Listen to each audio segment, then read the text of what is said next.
BRS party ఆధ్వర్యంలో ధర్నా చౌక్ దగ్గర జరుగుతున్నటువంటి ధర్నాకు అంటే నీటి పేపర్ లీకేజీలో బాధ్యులైన వారి మీద చర్యలు తీసుకోవాలని చెప్పేసి జరుగుతున్నటువంటి ధర్నాకు మద్దతుగా ఇవాళ మాజీ మంత్రి సత్యవతి రాథోడ్ కూడా ఇక్కడికి చేరుకోవడం జరిగింది. మాట్లాడదాం వారి మాటలు తెలుసుకొని ఎందుకు ప్రొటెస్ట్ చేస్తున్నారో అడిగే ప్రయత్నం చేద్దాం. ఇప్పటికే మోడీ స్పందించిండు, విద్యాశాఖ కార్యదర్శిని కూడా ట్రాన్స్ఫర్ చేసిర్రు, బాధ్యుల మీద చర్యలు తీసుకుంటా ఉన్నారు. అదే విధంగా చనిపోయిన కుటుంబాలకు నష్టపరిహారం కూడా ఇస్తున్నారు. మళ్ళీ ప్రొటెస్ట్ అంతా ఎందుకంటే ఏం చెప్తారు? అవన్నీ ముందు చేసి రాండి. మేము విద్యా కార్యదర్శినో ఇంకెవరినో మేము అడిగేది క్షమాపణలు కాదు, మా న్యాయమైన డిమాండ్లకు పరిష్కారం. కాబట్టి ధర్మేంద్ర ప్రధాన్ రాజీనామా చేయాలి, ఆ చనిపోయిన విద్యార్థుల కుటుంబాలకు ₹1 ఇవ్వాలి. అలాగే ఇలాంటి తప్పు జరగకుండా ఫాస్ట్ ట్రాక్ కోర్టు పెట్టి వాళ్ళందరికీ శిక్ష పడే విధంగా ఇచ్చేయాలి. 9.5 సంవత్సరాల మీ ప్రభుత్వంలో కూడా కొన్ని పేపర్ లీకేజీలు జరిగినాయి, వాళ్ళు కూడా వచ్చి మా మీద మాట్లాడతారు అంటున్నారు బీజేపీ వాళ్ళు. మేము తప్పకుండా వాళ్ళ మీద యాక్షన్ తీసుకున్నాం. మీకు ఆ రోజు ప్రొటెస్ట్ చేసి చేత కాలేదు, మేము మళ్ళీ మేము నిర్వహించిన పరీక్షలకు మీరు పత్రాలు ఇచ్చుకుంటూ ఉద్యోగాలు ఇచ్చినట్టు గొప్పలు చెప్తున్నారు. బీఆర్ఎస్ గురించి మాట్లాడే నైతిక హక్కు కాంగ్రెస్ కానీ బీజేపీ కానీ లేదనే విషయం గుర్తిస్తే మంచిది. ఇప్పుడు పేపర్ లీకేజ్ జరిగి ఆల్మోస్ట్ నెల రోజులు కావస్తా ఉన్నది. ఇన్ని రోజులుగా ప్రొటెస్ట్ చేయండి, ఇప్పుడు ఎందుకు ప్రొటెస్ట్ చేస్తున్నారు? నెల రోజుల నుంచి ధర్నా చేస్తా ఉన్నాం, నెల రోజుల నుంచి జరుగుతా ఉంది.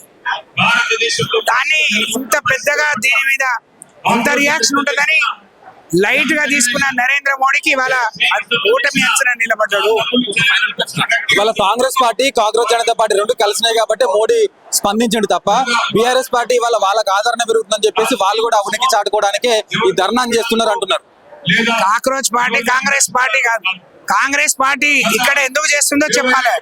రాహుల్ గాంధీకి దెబ్బలు తాకినాయనా, విద్యార్థులకు అన్యాయం జరిగిందనా, దేనికి చేస్తున్నారో ముందు సమాధానం చెప్పాలని డిమాండ్ చేస్తా ఉన్నాం.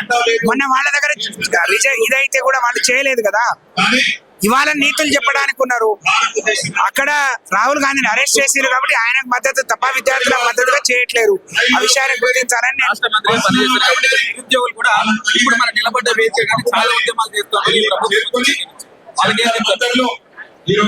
మా ప్రభుత్వం ఉన్నప్పుడు మేము ప్రభుత్వంలో ఉండే 1,37,000 ప్రభుత్వ ఉద్యోగాలతో పాటు మా నాయకుడు ఇప్పుడు మాట్లాడుతున్న కేటీఆర్ గారు ఈ రాష్ట్రాన్ని ఒక ఇండస్ట్రియల్ హబ్ గా, ఒక ఐటీ సెక్టార్ గా ప్రపంచం తలెత్తుకొని హైదరాబాద్ వైపు చూసే విధంగా మరి అనేక ఐటీ కంపెనీలు ప్రతిష్టాత్మకమైన మరి దేశంలో ఎక్కడ లేని విధంగా దేశంలో ఏదైనా ఆలోచన చేస్తే హైదరాబాద్ ఆలోచించే విధంగా కంపెనీలు తీసుకురావడం ద్వారా లక్షలాది మంది ప్రైవేట్ సెక్టార్ లో కూడా ఉద్యోగాలు వచ్చాయి.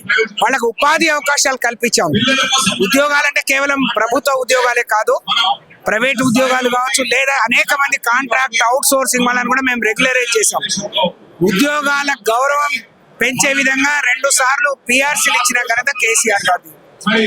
మరి ఫిట్మెంట్ ఇచ్చి అన్ని రకాలుగా ఆదుకున్న ఘనత కేసీఆర్ గారిది. అందుకనే కేంద్ర ప్రభుత్వ ఉద్యోగులతో సమానంగా తెలంగాణ రాష్ట్ర ప్రభుత్వ ఉద్యోగాలకు వేతనాలు పెంచి వాళ్ళకి గౌరవం పెంచిన విషయాన్ని గుర్తించాలని కోరుతా ఉన్నాం.